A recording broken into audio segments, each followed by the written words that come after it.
अरे ये जो आ गुजरात ना करी सके तो एनो मतलब है कि आ गुजरातનું કોઈ ભવિષ્ય નથી।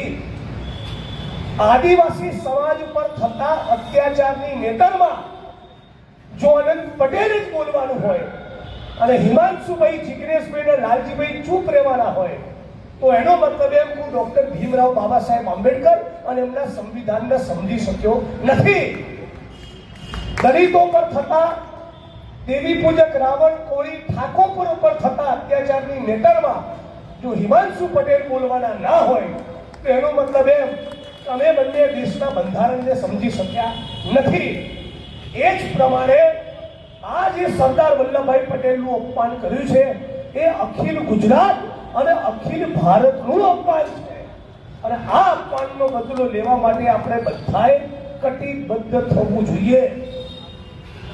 બહુ વર્ષો પહેલા એક વખતની ઘટના, સરદાર સાહેબના બહેને પત્ર લખ્યો કે કોઈ કામથી દિલ્હી આવું છું તો સરદાર સાહેબે જવાબ આપ્યો કે હું દિલ્હી સત્તાના સ્થાન ઉપર બેઠો છું ત્યાં સુધી કામ લઈને આવવા તો ભૂલી જજો, વિંધ્યાચળ પર્વત પણ ઓળંગવાનો નહીં।